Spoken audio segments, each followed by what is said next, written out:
Okay, today's 26th September 2021, and this is Dennis Gill, and I have the opportunity to interview John McNerney. That's correct. Out at the Tank Farm Open House in Noakesville, Virginia. So welcome, sir. Thank you for sitting down and talking to us. Well, I'm delighted to do this. Just tell us a little bit about yourself. Where were you born? Where did you grow up? That kind of thing. I was born at Fort Benning. My father graduated from West Point in '29, and after 3 years in China, from 33 to 36, he came back to Benning just in time for me to be born. Then I went to high school in the D.C. area at St. John's, and I followed my father's footsteps into West Point. I had an older brother, graduated from West Point 1 month before I went in. He was class of 55. Right. I graduated in 59 and got a younger brother, class 82. We got a long tradition of sponging off the government for our education. We do have a black sheep in the family. My brother Jim, Naval Academy, class of 57. Gotcha. Why did you decide to serve in the military? Was it just a family thing, or? Well, I grew up in it. We moved every couple of years. Yeah. It was everybody around me was wearing a uniform. My mother had convinced me that she's from Minnesota. She said the University of Minnesota had a great dental school, and I ought to be a dentist.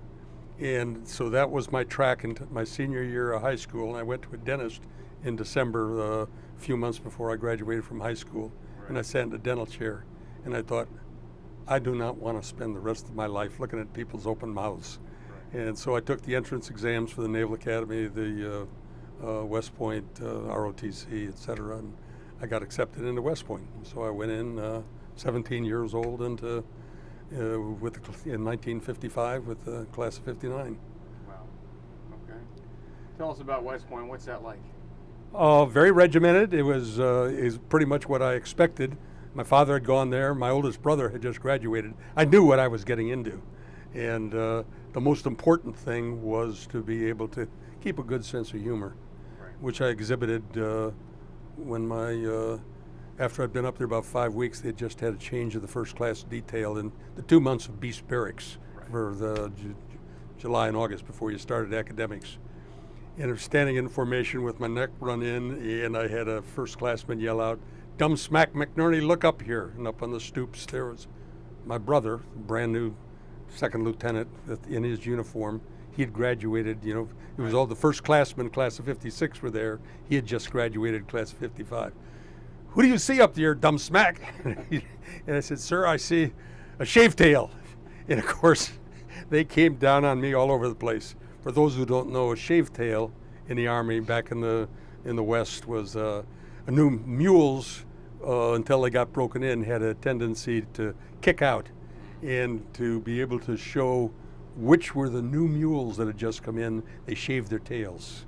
Okay. And so a second lieutenant was a shaved tail. Gotcha. Which was something that everybody knew back then. Right. Well, of course, they came down and chewed me out like crazy, and I knew it was going to happen. And I found out later my brother wrote to my father and said, "He's going to make it." Yeah. A sense of humor is what got you through. Yeah. Oh, yeah. Do you have any sense of what you want to do in the Army while you're at West Point, or you just? I knew I was going to be an Army officer. I knew I was going to be.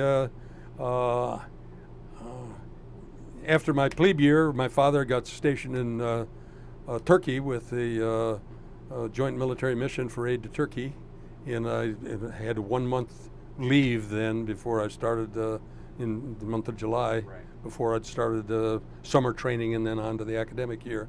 So I went over to visit him in Turkey, and I saw what he was doing over there. He'd been an infantry officer for 10 years and then an ordnance officer for 20 years. And he was in charge of refurbishing World War II trucks for the Turkish Army. And they'd drag these trucks into one end of this huge building, and out the other end would come in a fully functioning truck, completely refurbished. Wow. And I thought that was pretty neat. But the ordnance didn't appeal to me that much. But my oldest brother was an infantry. We went into infantry, as my father had done before him. I really didn't know which branch of service I want. Well, during your last summer, a year before you graduate, you took a tour of a number of the schools. We went to Fort Benning for the infantry school, Fort Knox for armor, went out to Fort Sill for field artillery, Fort Bliss for air defense. And at the field artillery school, I really liked what they did with their howitzers. And their big mantra, of course, 70% of the casualties in World War II were from artillery. And that impressed me a lot. Yeah. And artillery always rode into battle, too. As opposed to walking. As opposed to walking. Right. So I put in my request to get field artillery, and I got my first choice, field artillery. Good. So after graduation, I had to go to a field artillery basic course at Fort Sill. Back then, artillery was a single branch, field artillery and air defense under one branch. So I had to go 3.5 months at Fort Sill for the field artillery portion, and then a month and a half at Fort Bliss for the air defense portion. After that, 2 months of Ranger School, and then followed by a month of airborne school at Fort Benning. And then I was finally ready to go to Germany for my first duty assignment in the spring of 1960. Are those, so Ranger School, is that something that every officer goes through, or just You had specific MLS? to volunteer for it. Okay. All volunteer, and it was branch immaterial, and same thing for airborne. You weren't necessarily, well, back then there were no Ranger units. Right. And but it was just the whole idea of Ranger School was just to give you a much better feeling for small unit tactics and how you operate, and with command and control of. We had patrols every night, and this went on for 3 weeks in the swamps of the Black River down in Florida, the Panhandle, and then three weeks up in the mountains of Dahlonega.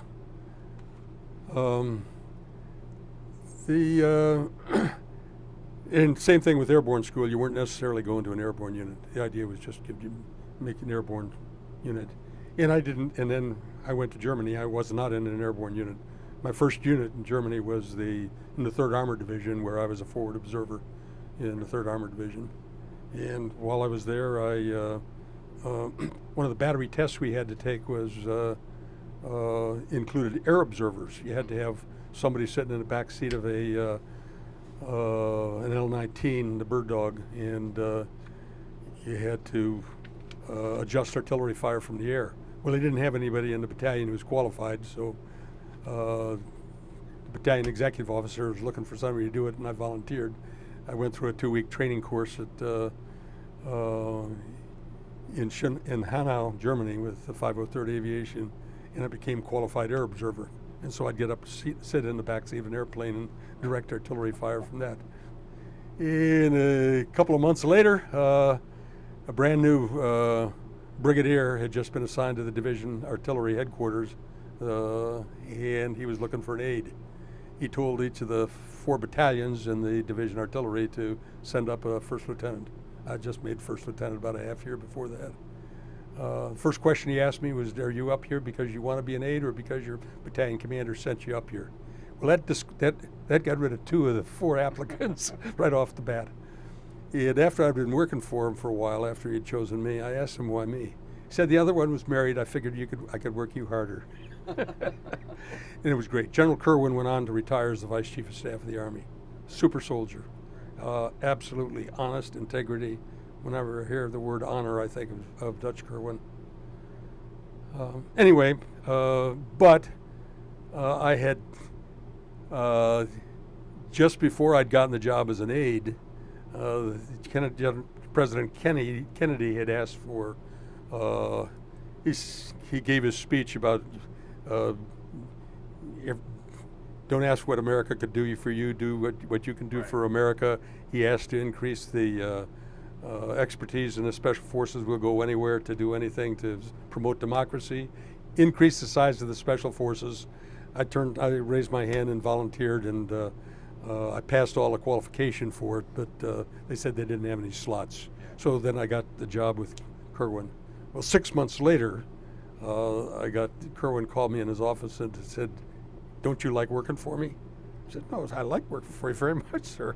He says, "Well, you applied for special forces." Well, I did that before I got the job with you. He says, well, they've accepted you. So I left for Bad Tolz, Germany, south of Munich, for 2 years of delightful time with the Special Forces. While there, I had my A team that I had, 2 officers, 10 sergeants, and I was the executive officer for it as a lieutenant. We had a captain as the team commander. We had 2 fluent Arabic speakers. They'd been to the 2-year Monterey course. And King Hussein had just gotten rid of the British Army, had gotten rid of Bagoglub in 1962, and had moved all his officers up to his non-commissioned officers and made them officers, and so he had an all-Arab army. But he needed help and he wanted airborne troops, and he asked the U.S. government to do it. The mission went to 10th Group. We had 2 Arabic speakers in our team. We spent the next 5 months studying Arabic and then going down to Schongau, the German jump school, practicing the 34-foot tower and all the things we were going to have to teach. And then we went to Jordan for 2 months and spent 2 months training the first units of the Jordanian Airborne.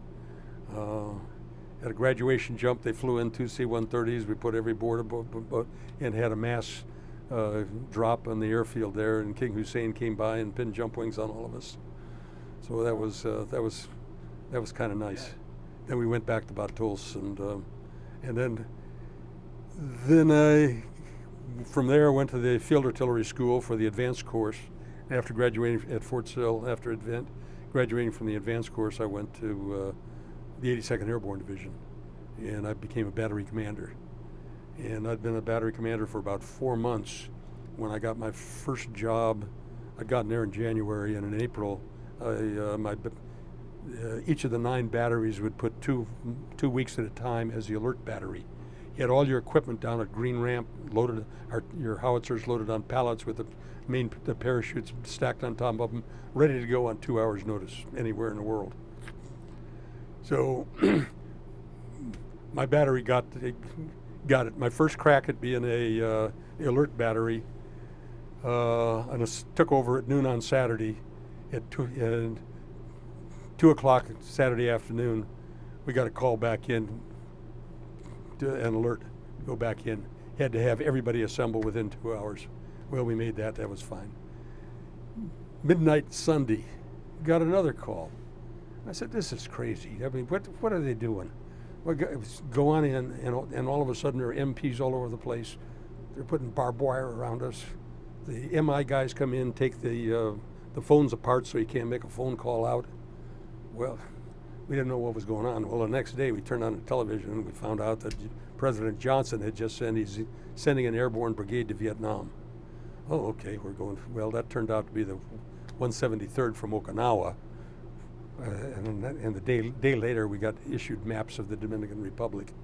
And the next day, all of a sudden, we got a hurry-up call, get down to Green Ramp, and we loaded at 4 o'clock in the afternoon, loaded up, and we were going to do in-flight rigging. We were going to make a combat jump in the Dominican Republic. And around midnight, we were just getting ready to start our in-flight rigging, and they told us the airfield was secure. We were going to land. And at 2 a.m. we landed. We found out later how they found out the airfield was secure. They flew 2 F-4s low over the airfield. Nobody shot at them, and they said the airfield was secure. So, but we weren't shot at then.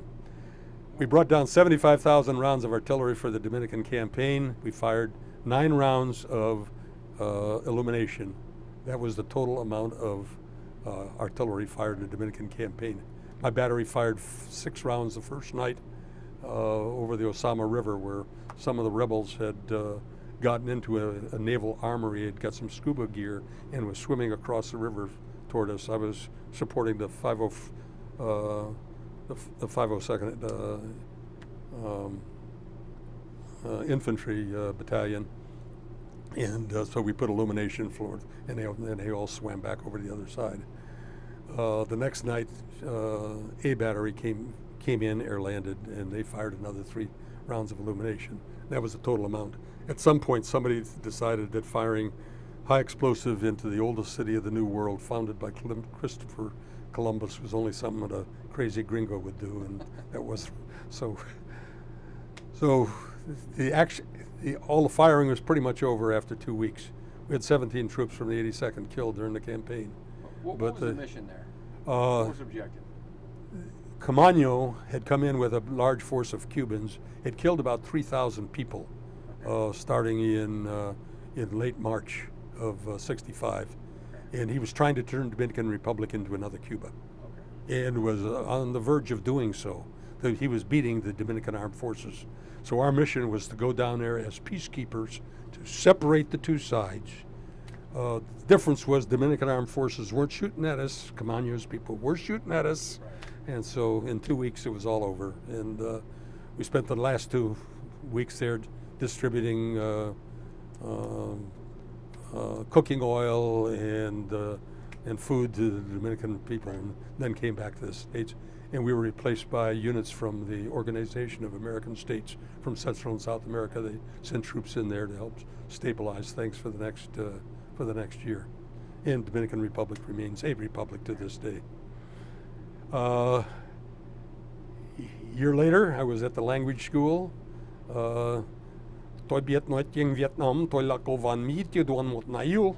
I became an advisor to a Vietnamese Airborne Infantry Battalion, 1st Airborne Battalion in Vietnam. And I went over at 200 pounds, came back at 159 pounds. That was the the ration for the American. Basically, I was an infantryman. Even though I was a field artillery officer, I was an infantryman for that. Except that I was very good at fire support coordination.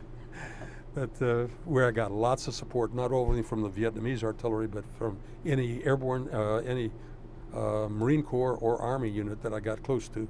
I'd always, anytime we went off on an operation, I'd find out where the nearest artillery was, and it brought in a lot of air support too. We had fun, both the VNAF, the Vietnamese Air Force, as well as some of the fast burners. Even got the direct from fire once from Puff the Magic Dragon, the C-47 with a 105 firing out the side door. And one, we were near the coast, and they even got to direct some naval gunfire support once from a destroyer right off the coast. Anyway, a year in Vietnam, I came back with my only wound was I got a piece of shrapnel in my left shoulder, friendly fire. So no Purple Heart. Anyway, came back. The Army, in its wisdom, sent me to graduate school at Rensselaer Polytechnic for the next 2 years, and then I taught chemistry at West Point for the next 3 years. But at this point, I think we've gotten to the point where you were primarily interested in what I did in wars, and I never went to war again. All right. What's Vietnam like? What's your impressions when you first get in country? It was, of course, we landed in Tan Son Nhut. I had trouble walking as I got off the plane because just before I got on the plane at Travis Air Force Base, I got stuck with gamma globulin shot in the buttocks and sat on that for the whole 18-hour flight over. But it was a bustling city. Downtown to MACV headquarters, Military Assistant Command Vietnam, because I was in the advisory unit. I wasn't working with an airborne with a U.S. unit. All of my time was spent there. I was a senior advisor to the 1st Airborne Battalion. So for each Vietnamese battalion, they would typically have an 800-man battalion would have 3 American advisors, a captain, a lieutenant, and a sergeant, and. So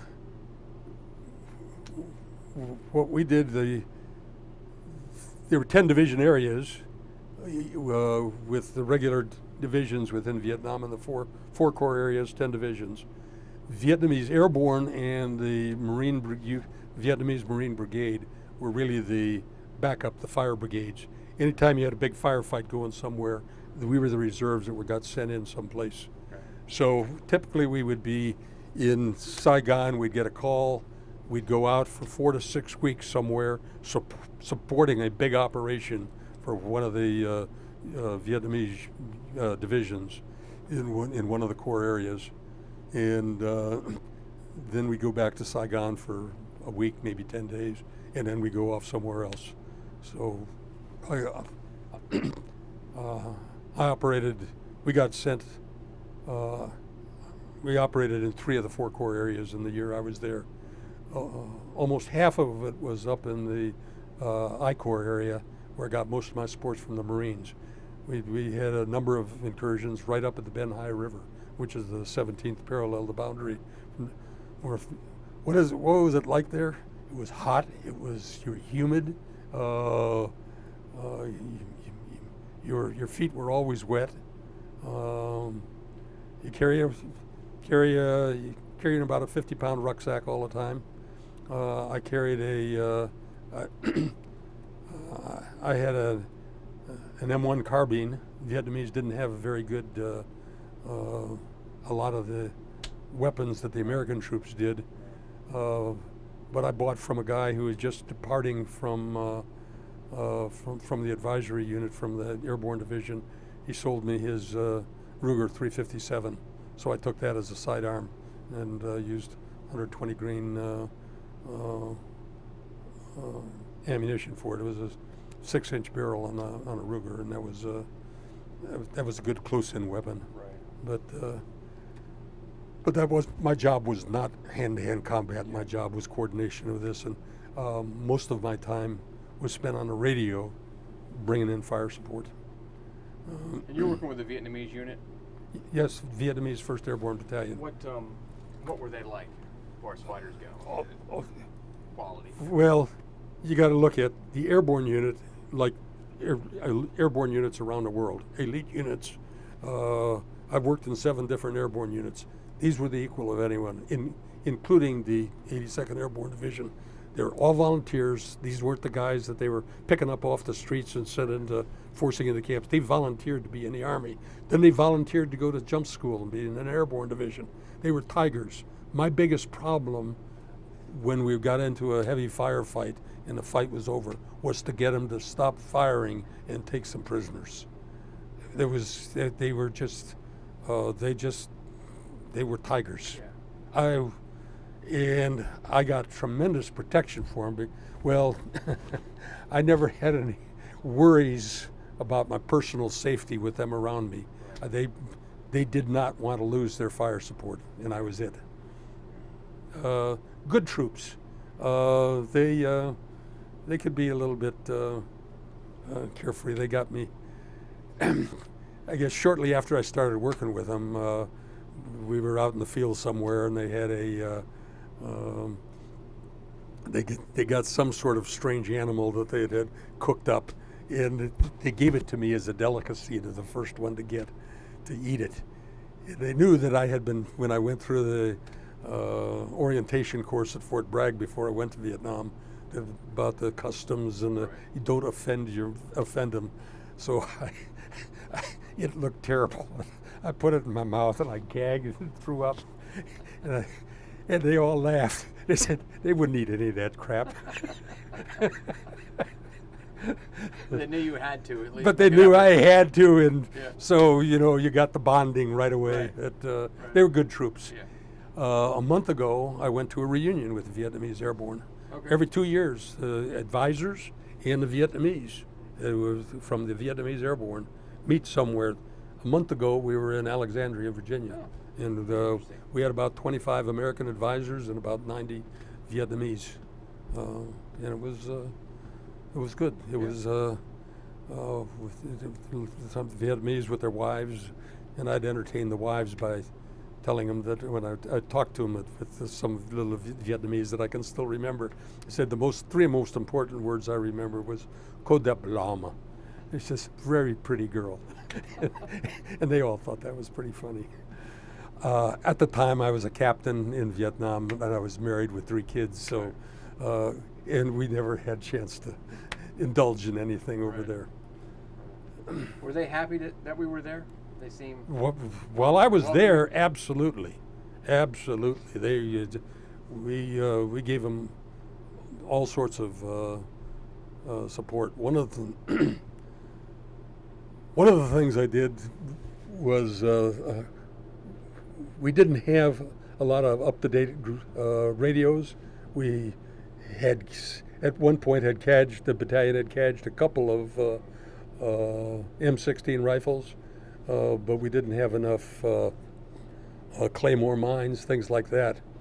In one of the times I was back in Saigon, went down to the Rex Hotel, and I ran into a classmate of mine who was going to be working for the IG, and there was a unit up in Benoit that was going to have an IG inspection. They give them 2 days notice.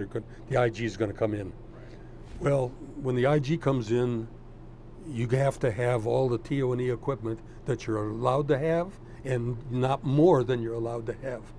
Well, there's no U.S. unit that's ever deployed without much more equipment than you cannot have too much. Right. Well, he told me about this unit that was going to get inspected. I talked to the Vietnamese battalion commander, got 2 deuce and a halves and a couple of soldiers, and we drove up to Benoit, about 40 miles away.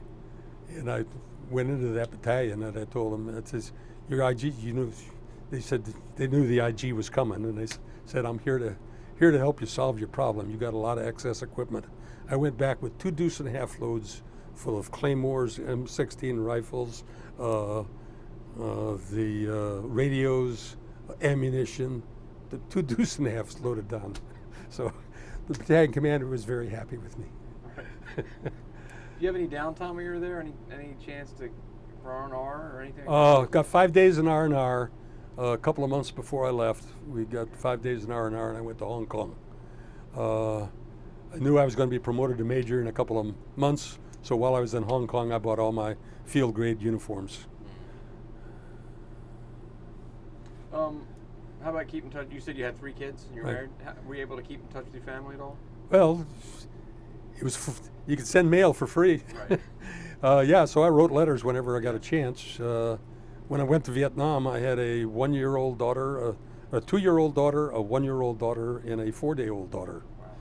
When I left the Army's got a saying, when the going gets tough, the tough get going. Well, it was getting tough, so I got going for a year. Yeah, she'd already been through the drill once. Right. When I went to the Dominican Republic, I had a 1-year-old and a 1-month-old when I left, but I was only gone for a month then. Right. But she's a good Army wife. Yeah. But then then the only other time we had separation was I had 6 daughters when I went to Korea as a battalion commander, and I was gone for a year and a half, unaccompanied tour. And it's less than a year after I got back, we had number 7 daughter. So it's been a sporty course. So I'd like to put in a plug for the Army wives. She was the glue that held the family together. I mean, it was amazing that what she put up with all the moves we made. Anyway, that's when I came back from Korea. I went to the Pentagon. Spent 2 years in research and development there. Then went to the Army War College. From there, I went back to Fort Bragg, and I was the S3 of the Corps Artillery for a year. And then I was Chief of Operations for the 18th Airborne Corps for 2 years. And then back from there, back to the Pentagon again for another couple of years as a branch chief for the Combined Arms. I worked on the Carlucci initiatives then, the great and wonderful things that were the 31 initiatives that were going to completely overhaul the research and development system within the U.S. Army. So I spent a lot of time briefing a lot of generals, and it was interesting time.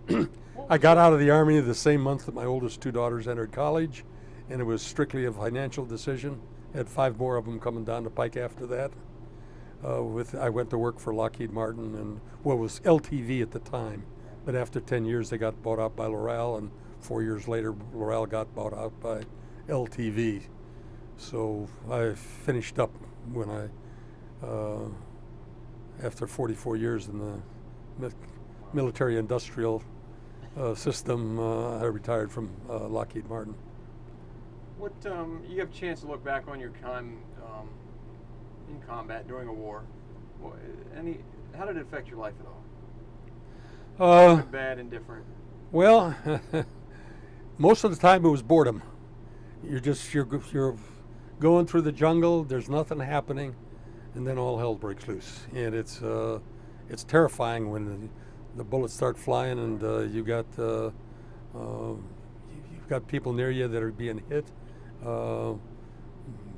My lieutenant advisor, remember one mortar attack we got hit with, and I remember I couldn't have hugged the ground harder with the Chinese mortars coming in on top of us. He got a piece of shrapnel in his ankle and had to be evacuated the next day, but was back with us a month later. It wasn't a terrible wound. So there were times of terror, but most of the time it was just boredom or hunting, going out, endless times going out patrolling, looking for something to happen. Right. The more interesting times was when we were in Saigon, a huge firefight was going somewhere, and we either flew in by C-130 or we'd go in by helicopter to reinforce. But there were no surprises there because we knew we were going right into a firefight. The times that were really a little bit unnerving was when you didn't know you were about to go into a firefight and you did. What's that like for the very first time? I mean, all this training and now someone's actually trying to kill you. Oh, I remember just trying to do what I was supposed to do. Actually, it was the very first time that we got hit that I was calling in some mortar fire from a Vietnamese unit that was with us. Right. And that's where we had one short round that I got hit me. It was a mortar round that I had called in. I got hit friendly fire. It was a mortar round I got called in. Well, you got bullets going around all around you. You can hear them whizzing by you. It is a little bit unnerving, even though I was wearing my bulletproofs, which is what they called these 1/16 of an inch thick pieces of cloth that you wore there. Right. And the Vietnamese Airborne had their symbol with the winged dagger was, you kept on your camouflage right over your heart, bright gold.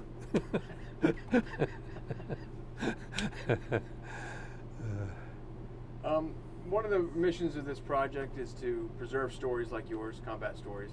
Someone might watch us in 15, 20, 100 years down the road. Is there any message you want to send them about your service? Obviously, I feel very proud of my service. I grew up in a military family.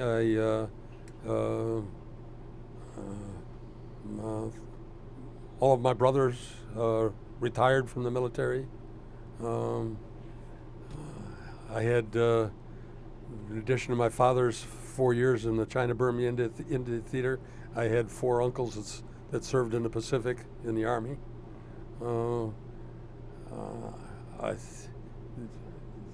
I learned a lot in the military. I wouldn't have traded it for anything else.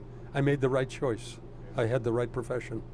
And I have my number 3 daughter just retired 3 years ago after 30 years in the Army. She was a spook, military intelligence, for 6 years, and then just realized that she always wanted to be a doctor, so she went to USHUS, Uniform Services, Uniform Health Services, in Bethesda, and then served the remainder of her time as an Army doctor, retired as a colonel. Well, on behalf of the Americans in Wartime Experience, I want to thank you for taking some time out of your day to tell us your story. Okay, we're glad to do it. Well, thank you very much. And thank you for your service. Well, thank you. Much appreciated.